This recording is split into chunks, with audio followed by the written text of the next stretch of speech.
in the ayah, then it does not intoxicate. Therefore, hard drinks are not haram when they don't have an intoxicating effect. You see how they are playing, brothers and sisters, with the ayahs of the Quran? When you don't have the true teachers of the Quran, then people can play with the ayahs of the Quran. They are playing with it. He is saying to Muhammad ibn Abdul Wahhab, yes, alcohol is haram, forbidden, because it makes you drunk. But if you add water to it, and it just makes you happy, but not drunk, then it's okay. You see how they are playing with it? Then you don't have the real teachers, brothers and sisters. When you don't have the real people to teach you the Quran, then false teacher would come and take over. Then Abu Hurairah would become the teacher of Islam. The Ka'bul Ahbar, those Jews, are going to become the Mufassirin of Quran to explain to us. And this is really, really sad, brothers and sisters. Whatever we are going through today is because we didn't listen to people who were chosen by Rasulullah and were chosen by God to guide us through the right path. We put them on the side and we went along with false teachers. And we are paying the consequences today after 1,400 years. I told Safiya about this dispute we had on drinks and instructed her to make him drink a very strong spirit. After what she said, I did as you said and made him drink. He danced and united with me several times that night. From then on, Safiya and I completely took control of Muhammad Najd. In our farewell talk, the minister of colonies had said to me, we captured Spain from the disbelievers, he means disbelievers Muslims, by means of alcohol and fornication. Let us take all our lands back by using these two great forces again. Now I know how a true statement it was. Why do you think Quran is telling us that Shaitan can get to you by three ways: alcohol, sex, and gambling? Alcohol, fornication, and gambling. These are the three ways that Shaitan can get into you. Now, brothers and sisters, my question is, are they just fighting Islam with these three methods, or they are fighting all religions in the world? They are fighting all the religions in the world, brothers and sisters. Las Vegas is not in a Muslim country. Las Vegas is here in the heart of United States, a Christian country, brothers and sisters.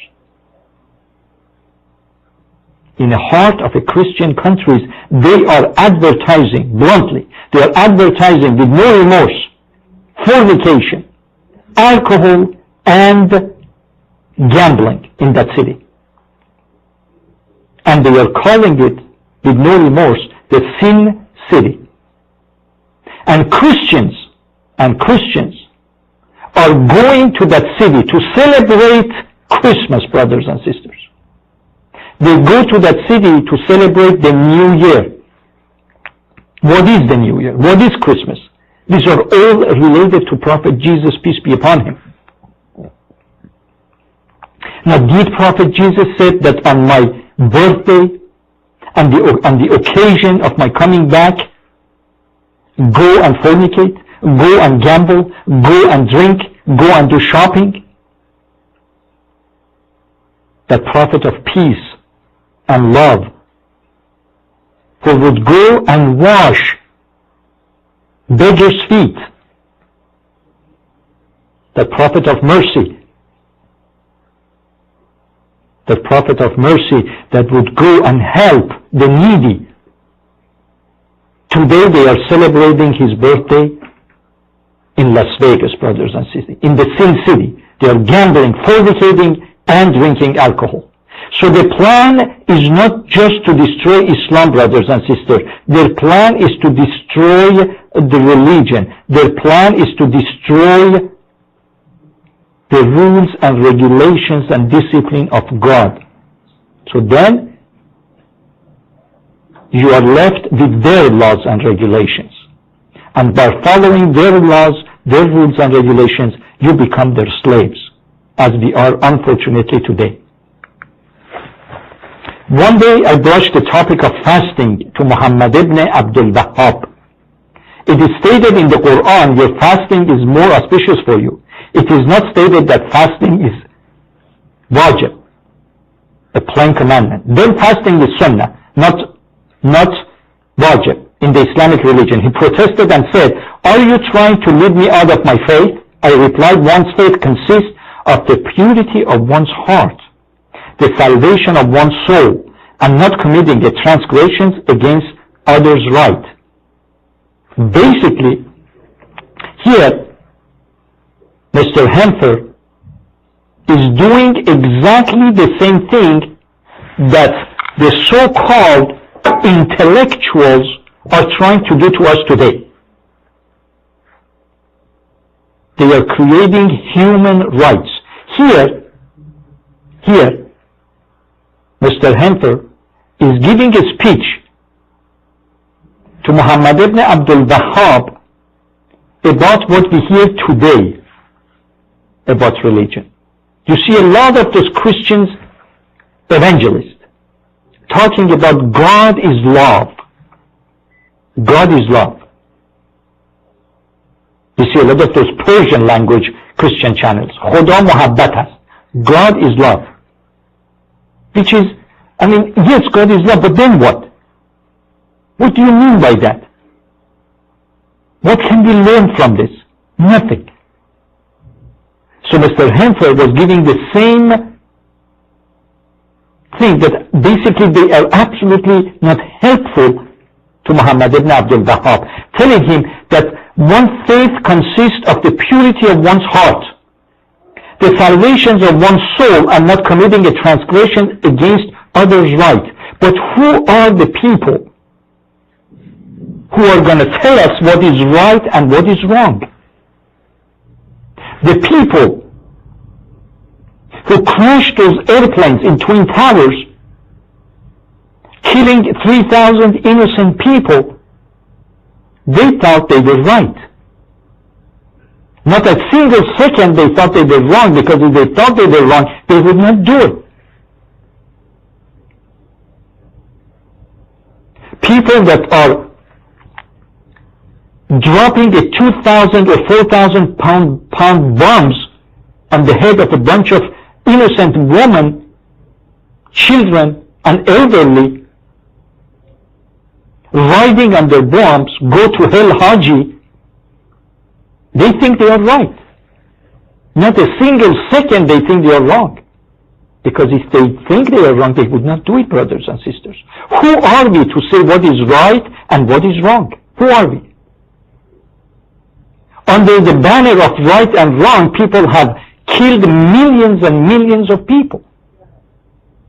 Stalin, the barbaric dictator, killed more than 120 million people, brothers and sisters. And he thought he was right. Hitler killed millions of people, and he always thought he was right. Who are we to decide what is right and what is wrong? So here Mr. Hempher is telling to Muhammad ibn Abdul Wahhab that when you have reached the level of knowing what is right and what is wrong, you don't need to be a believer anymore. Did not the Prophet state, faith is love? Did not Allah declare in the Quran Kareem, worship Allah until yaqeen comes to you? Then when one has attained yaqeen pertaining to Allah, and the day of judgment, and beautified one's heart, and purified one's deeds, one will become the most virtuous of mankind. He shook his head in reply to these words of mine. Brothers and sisters, what a sad story. Do you know what Amir al-Mu'mineen, the true teacher of the Quran, said about this ayah? That this Mr. Hempher is using to convince Muhammad ibn Abdul Wahhab that when yaqeen, it means the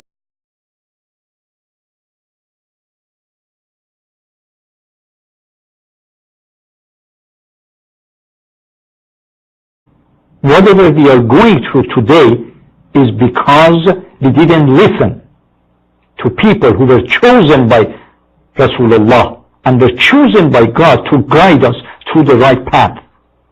We put them on the side and we went along with false teachers. And we are paying the consequences today after 1,400 years. Real people to teach you the Quran, then false teacher would come and take over. Then Abu Hurairah would become the teacher of Islam. The Ka'b al-Ahbar, those Jews, are going to become the Mufassirin Quran to explain to us. And this is really, really sad, brothers and sisters. I told Safiya about this dispute we had on drinks and instructed her to make him drink a very strong spirit. After what she said, I did as you said and made him drink. He danced and united with me several times that night. From then on, Safiya and I completely took control of Muhammad Najd. In our farewell talk, he is saying to Muhammad ibn Abdul Wahhab, yes, alcohol is haram, forbidden, because it makes you drunk. But if you add water to it, and it just makes you happy, but not drunk, then it's okay. You see how they are playing with it? Then you don't have the real teachers, brothers and sisters. Then you don't have the real in the ayah. Then it does not intoxicate. Therefore, hard drinks are not haram when they don't have an intoxicating effect. You see how they are playing, brothers and sisters, with the ayahs of the Quran? When you don't have the true teachers of the Quran, then people can play with the ayahs of the Quran. They are playing with it.